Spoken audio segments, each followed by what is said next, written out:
Hello students, आव्या classes में आपका बहुत बहुत स्वागत है। वेरी वेलकम टू आव्या क्लासेस। और इस वीडियो में हम लोग एनसीईआरटी क्लास 12 चैप्टर नंबर 4 के सॉल्यूशन को देखेंगे। सो बेसिकली ये वीडियो काफ़ी इन्फॉर्मेटिव होगा और इसमें बहुत सारे हम लोग फार्मूला को भी समझेंगे, बहुत सारे नए नए कंसेप्ट भी सीखेंगे। सो आइए वीडियो की शुरुआत एक प्यारे से मोटिवेशनल कोट के साथ करते हैं।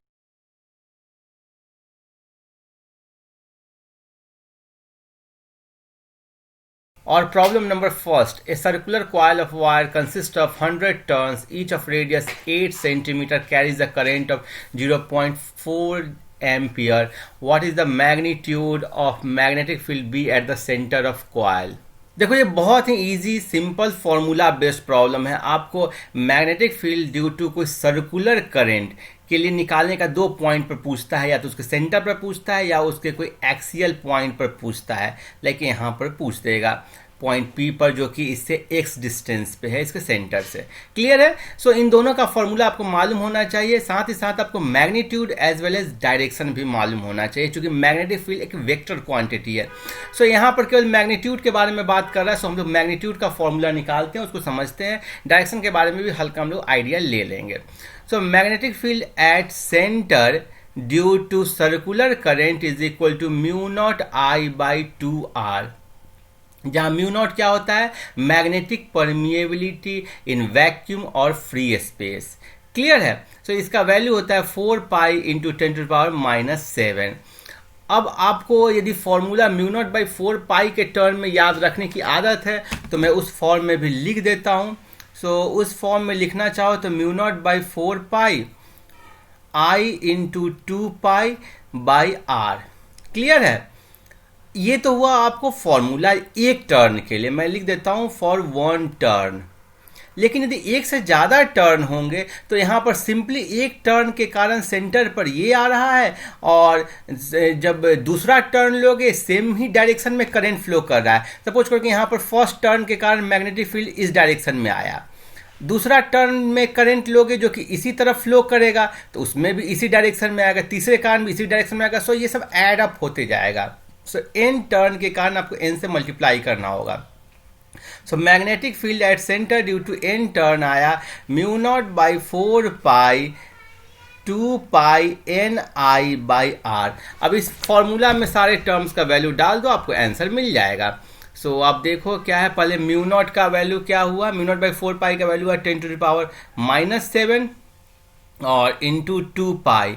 एन का वैल्यू दिया गया है, देखो 100 टर्न्स, सो 100, और आई का वैल्यू दिया गया 0.4 एम्पियर, और आर का वैल्यू क्या दिया गया है? 8 सेंटीमीटर। इसको मीटर में चेंज कर दो। सो 8 इंटू 10⁻⁻²। अब इसको आप सॉल्व कर दोगे तो आंसर आ जाएगा। सो ये ऊपर में हो गया 2 pi into 0.4 divided by 8 into 10⁻⁻3। सो जब आप इसको सॉल्व करते हो तो ये आंसर आता है अप्रोक्सीमेटली 3.14। मैं पाई का वैल्यू 3.14 ले लिया, ठीक है। 3.14 इंटू 10⁻⁴ टेस्ला। सो यहाँ पर मैग्नेटिक फील्ड का वैल्यू आया 3.14 इंटू 10⁻⁴ टेस्ला। अब इसका डायरेक्शन कैसे कैलकुलेट करोगे? इसके लिए बहुत ही आसान मेथड है। आपका जो राइट हैंड है उसकी फिंगर्स को करंट के डायरेक्शन में कर्ल करो। सपोज करो कि आप इस साइड से देख रहे हो तो करंट आपके लिए कैसे फ्लो कर रहा है? ऐसे फ्लो कर रहा है। तो इस डायरेक्शन में अपनी उंगलियों को कर्ल करो, जैसे यहाँ पर दिखाया गया है। चारों उंगली को राइट हैंड के कर्ल करोगे तो थंब का ओरिएंटेशन इस तरफ आएगा। सो मैग्नेटिक फील्ड का डायरेक्शन इस तरफ होगा। यदि आप इस डायरेक्शन से देख रहे हो सपोज करो, तब भी आप कर्ल करोगे अपने राइट हैंड के थंब को, आप कर्ल करके देखो तो इसी तरफ ये आपको पॉइंट आउट करेगा। अब यदि मान लेते हैं कि करंट ऐसे फ्लो हो रहा हो, ठीक है। सो यहाँ पर फिगर से देखो, करंट यदि ऐसे फ्लो हो रहा है तो ऐसे ही आप अपने जो राइट हैंड की 4 फिंगर से चारों उंगली को यदि इस डायरेक्शन में आप मोड़ोगे तो थंब आपको किस तरफ का ओरिएंटेशन होगा? इस तरफ होगा।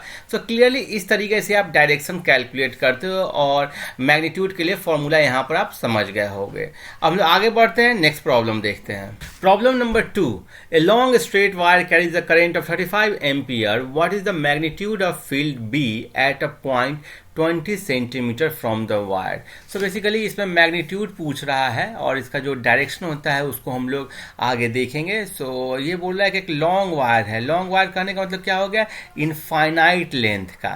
अब ध्यान दो, लॉन्ग वायर करने का मतलब क्या हो गया, इनफाइनाइट लेंथ। आप मान सकते हो कि जो इनफाइनाइट लेंथ का फॉर्मूला है उसको आपको अप्लाई करना है, और इनफाइनाइट लेंथ के वायर से यदि आर डिस्टेंस पे कोई पॉइंट पी लो, वहाँ पर मैग्नेटिक फील्ड कैलकुलेट करना हो तो जो फॉर्मूला होता है वो होता है mu naught I by 2 pi r. Clear है?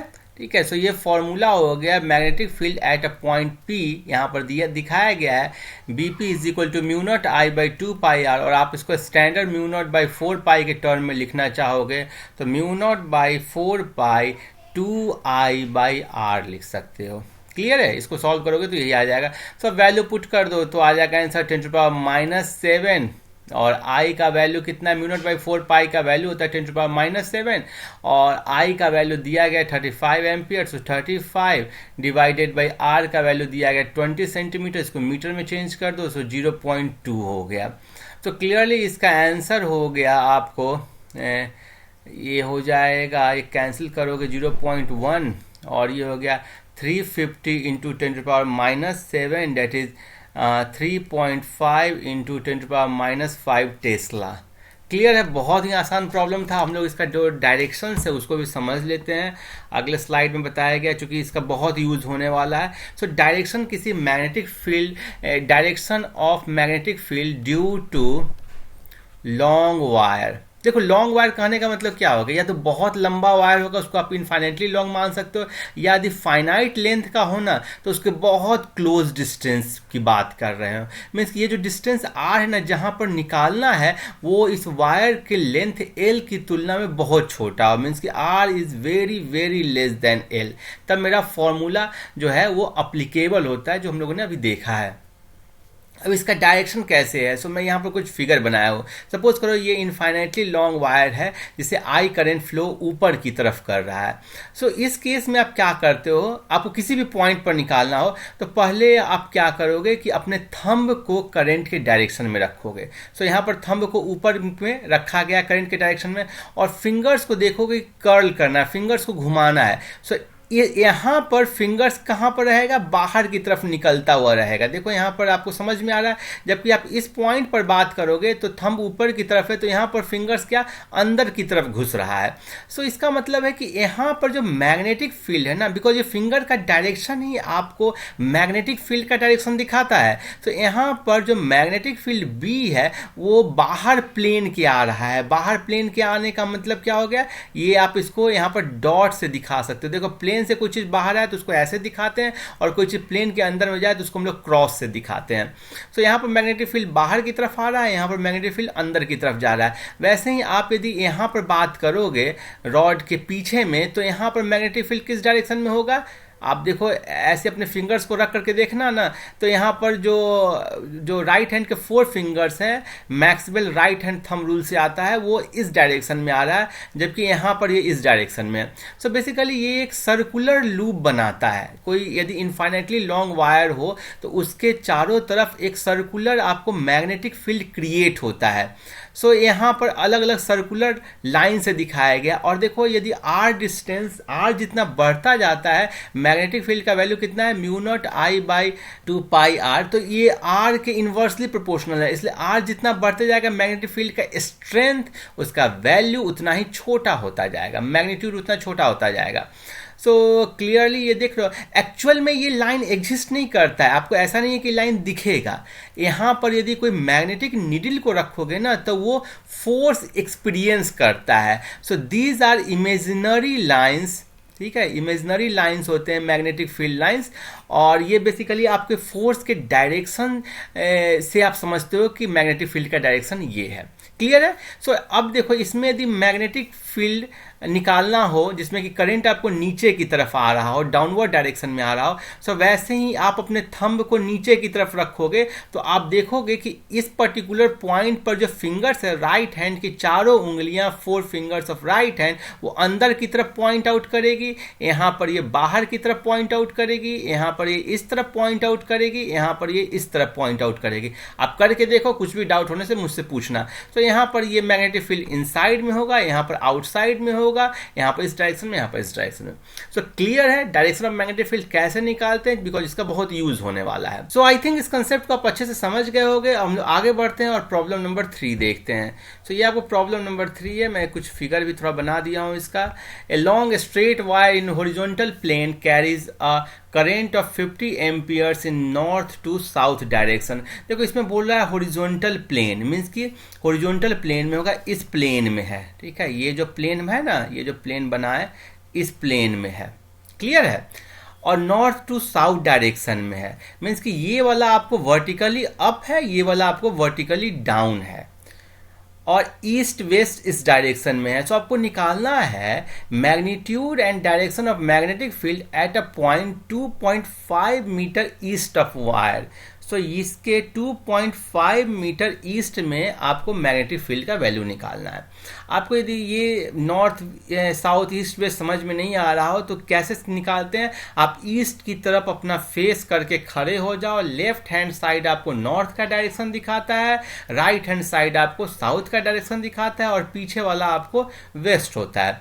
सो क्लियरली आपको इस पॉइंट पर मैग्नेटिक फील्ड निकालना है। सो ये लाइन के यहाँ पर आपने भी जस्ट देखा है कि मैग्नेटिक फील्ड लाइंस क्या होती है, सर्कुलर शेप में होती है। तो ये क्या होंगे, सर्कुलर शेप में होंगे, और इस पॉइंट से ऐसे पास करेगा ये सर्कुलर में, ठीक है, जहां पर ये सेंटर हो गया। और यहाँ पर आपको again Maxwell right hand rule का, थंब रूल का यूज करना होगा। थंब का डायरेक्शन आप करंट के अलोंग रखो। सो करंट इस तरफ है, आप थंब इस डायरेक्शन में रखोगे तो इस पॉइंट पर आप देखोगे कि राइट हैंड की 4 फिंगर्स नीचे की तरफ कर्ल कर रही है, जबकि इस तरफ ये ऊपर की तरफ कर्ल करेगी। यहाँ पर आप बात करोगे मीन्स कि नॉर्थ के जस्ट ऊपर में, तो यहाँ पर इस डायरेक्शन में कर्ल होगा और यहाँ पर इस डायरेक्शन में कर्ल होगा। सो ईस्ट पर जो डायरेक्शन ऑफ करंट है वो वर्टिकली अप है। ये तो क्लियर हो गया। अब इसका मैग्नीट्यूड निकालना है। मैग्नीट्यूड निकालने के लिए अब देखो लॉन्ग स्ट्रेट वायर है, सो फॉर्मूला क्या लगा दोगे, mu naught I by 2 pi r का लगा दोगे। आर का वैल्यू 2.5 मीटर दिया है, म्यू नॉट का वैल्यू है 4 पाई इंटू 10⁻⁷ इंटू आई का वैल्यू है 50 एम्पियर डिवाइडेड बाई 2 पाई, और आर का वैल्यू दिया गया 2.5।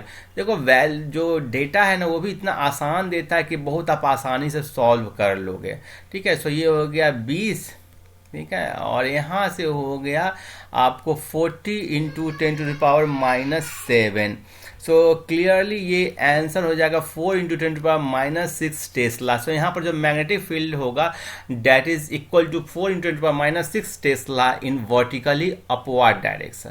क्लियर है, आगे बढ़ते हैं, नेक्स्ट प्रॉब्लम देखते हैं। Problem number 4, a horizontal overhead power line carries a current of 90 ampere in the east to west direction. What is the magnitude and direction of magnetic field due to current 1.5 metre below the line. तो यहाँ पर दिया गया ये horizontal overhead power line है जो कि 90 ampere consist करता है और ईस्ट टू वेस्ट की तरफ जाता है। सो मैग्नीट्यूड और direction of field due to current 1.5 metre below the line. So यहाँ पर आपको कैलकुलेट करना है जो ये डिस्टेंस है 1.5 मीटर। बहुत आसान है, आप थंब को करंट के डायरेक्शन में रखो और चारों उंगलियों को देखो कि हर एक पॉइंट पर किधर कर्ल कर रही है। सो इस पर्टिकुलर पॉइंट पर ये आपको अंदर की तरफ कर्ल करेगी और इस पॉइंट पर ये बाहर की तरफ निकलेगी। क्लियर है, आप करके देख लो, यहाँ पर फिगर में भी दिखाएगा, इस पॉइंट पर अंदर की तरफ जा रहा है और इस पॉइंट पर वैसे ही आप नीचे में देखोगे तो बाहर की तरफ आएगा। आपको कोई भी समस्या हो, समझने में दिक्कत हो तो मुझसे बोलना है, मैं राइट हैंड थंब रूल और ये सब का एक फिगर बना करके कैसे हम लोग निकालते हैं डायरेक्शंस मैं बता दूंगा। सो आप फॉर्मूला अप्लाई कर दो, और फॉर्मूला हम लोग जानते हैं कि जो मैग्नेटिक फील्ड का वैल्यू होगा B is equal to mu naught I by 2 pi r, और जिसको उस वे में फॉर्मूला याद रखे हैं म्यू नॉट बाई 4 पाई के रूप में। So mu naught by 4 pi 2 I by r. Clear है। सो अब इसको सॉल्व कर दोगे तो आ जाएगा आंसर। म्यू नॉट का वैल्यू क्या है, म्यू नॉट का वैल्यू होता है 4 पाई इंटू 10⁻⁻7। आई का वैल्यू आपको 90 एम्पियर दिया गया है और divided by 2 pi into r का वैल्यू दिया गया है 1.5 मीटर, सो 1.5। बहुत ही आसानी से ये प्रॉब्लम सॉल्व हो गया आपको। सो 60 into 220 into 10⁻⁻7 that is 1.2 into 10⁻�5 Tesla. इसका डायरेक्शन आपको क्लियर है, यहाँ पर देखो दिखाया गया है साउथ की तरफ। यदि आपसे पूछा जाए कि इस पॉइंट पर क्या किस डायरेक्शन में होगा, तो इस पॉइंट पर मैग्नेटिक फील्ड का डायरेक्शन आपको ऊपर की तरफ होगा, इस पॉइंट पर मैग्नेटिक फील्ड का डायरेक्शन नीचे की तरफ होगा। सो इस तरीके से आप मैग्नेटिक फील्ड का वैल्यू निकाल सकते हो हर एक पर्टिकुलर पॉइंट पर। नेक्स्ट प्रॉब्लम, प्रॉब्लम नंबर 5, ये भी बहुत ही आसान प्रॉब्लम है। What is the magnitude of magnetic force per unit length of a wire carrying a current of 8 ampere and making an angle of 30 degree with the direction of uniform magnetic field of 0.15 tesla. So यहाँ पर पहले तो figure मैं draw कर दिया हूँ। एक uniform magnetic field को दिखाने के लिए आपको क्या होते हैं, पैरेलल लाइन से दिखाए जाते हैं। क्लियर है? यदि आप ऐसे दिखाएंगे तो एक यूनिफॉर्म मैग्नेटिक फील्ड को ये शो करेगा, लेकिन आप लाइन को यदि ऐसे ड्रॉ कर दिए तो ये क्या आपको यूनिफॉर्म मैग्नेटिक फील्ड नहीं दिखाएगा, ये आपको नॉन यूनिफॉर्म मैग्नेटिक फील्ड है, जहां पर इस पॉइंट पर मैग्नेटिक फील्ड का वैल्यू हाई है और इस पॉइंट पर मैग्नेटिक फील्ड का वैल्यू क्या है, लो है।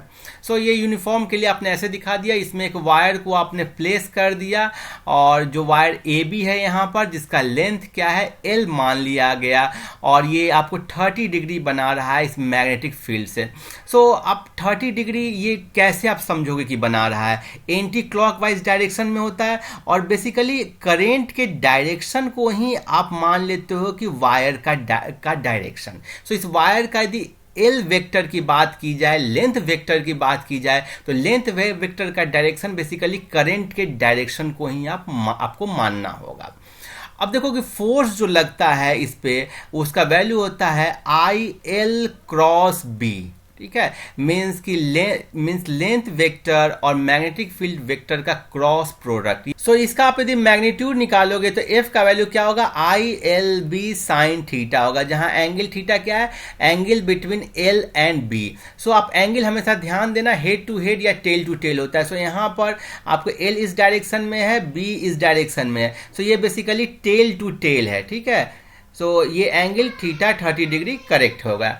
अब ये इसका डायरेक्शन क्या होगा, फोर्स का ये तो मैग्नीट्यूड निकाले, इसका डायरेक्शन क्या होगा, तो ये आपको क्रॉस प्रोडक्ट से आएगा। So direction is towards cross product of L and B. L and B है, सो अपने राइट हैंड के 4 फिंगर्स को, राइट हैंड की चारों उंगलियों को आप एल की तरफ रखो, इस तरफ रखो, और उसको बी की तरफ घुमाओगे तो देखोगे कि ये अंदर की तरफ पॉइंट आउट आपका थंब कर रहा है। सो मैग्नेटिक जो फोर्स लग रहा है उसका डायरेक्शन अंदर की तरफ होगा और उसका मैग्नीट्यूड ये होगा। सो अब जस्ट वैल्यू हम लोग पुट कर देते हैं, मेरा आ जाएगा आंसर। सो क्लियरली करेंट का वैल्यू है 8 एम्पियर और एल का वैल्यू क्या है, लेंथ दिया गया है आपको, force magnetic force per unit length बोल रहा है, मीन्स कि एक लेंथ मान लो। ठीक है, बिकॉज आपको निकालना है एफ बाई एल निकालना है। सो आपने एल का वैल्यू आप 1 ले लो और बी का वैल्यू कितना हो जाएगा, बी का वैल्यू आपको दिया गया 0.15 टेस्ला, एंगल हो गया साइन 30 डिग्री। सो ये क्लियरली ये हो गया 8 into 0.15 into 1/2 that is 0.6 Newton पर मीटर। मैं न्यूटन पर मीटर क्यों लिखा, बिकॉज आपको निकालना है एफ बाई एल। सो यहां पर आप चाहो तो ऐसे कर लेना, F by L is equal to I B sine theta. ठीक है, सो फोर्स का हो गया न्यूटन और लेंथ का हो गया मीटर, सो न्यूटन पर मीटर। आई थिंक ये प्रॉब्लम भी समझ गए होंगे। अब हम लोग नेक्स्ट वीडियो में problem number 6 to problem number 10 का सॉल्यूशन देखेंगे। सो आई एम श्योर आपको वीडियो बहुत अच्छा लगा होगा। आप इस चैनल को सब्सक्राइब नहीं किए तो प्लीज़ सब्सक्राइब करें। मैं ज़्यादा से ज़्यादा अच्छे और क्वालिटी वीडियो आपके लिए बनाऊंगा। कोई भी डाउट होने से, कभी भी डाउट होने से आप मुझसे कमेंट करके पूछ सकते हैं। Keep watching, happy learning, thank you.